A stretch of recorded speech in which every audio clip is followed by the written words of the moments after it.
salue vos consoeurs de retrouver dans d'autres réunions.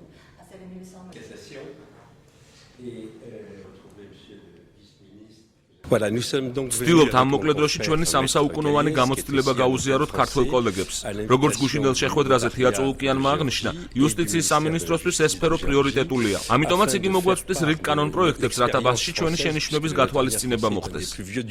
ძალიან ნაყოფიერი იქნება ვფიქრობ დღევანდელი დღე, ვინაიდან ქართულ ნოტარიუსებს მიეცემათ შესაძლებლობა, რომ მოისმინონ ფრანგული მხარის გამოცდილება სანოტარო წარმოების წესების შესახებ და რაც ძალიან მნიშვნელოვანია, გარიგების სანოტარო ფორმით დამტკიცებასთან დაკავშირებით და ასევე ნოტარიუსების დისციპლინური პასუხისმგებლობის რეგულირების შესახებ, რომელიც საქართველოში არც თუ ისე კარგ მდგომარეობაშია და საჭიროებს რეფორმირებას. ერთ-ერთი მნიშვნელოვანი თემა იყო იპოთეკების თემა, რაც მოგეხსენებათ მთავარი პრობლემა დღეისთვის, რომ ჩვენი მოქალაქეების ძალიან დიდი ნაწილი არის ბინის დაკარგვის საფრთხის ქვეშ და მათ შემოგთავაზეს თავიანთ მხრივ გარკვეული რეგულაციები, რომელიც ამომავლოდ პრევენციას მოახდენს ამ ბინის დაკარგვის, როგორც იტყვიან და თავარი ერთ-ერთი წინაპირობა ამისთვის არის ის, რომ მსგავსი ტიპის გარიგებებში მათი მოსაზრებით და პოზიციით აუცილებლად უნდა მონაწილეობდეს ნოტარიუსი.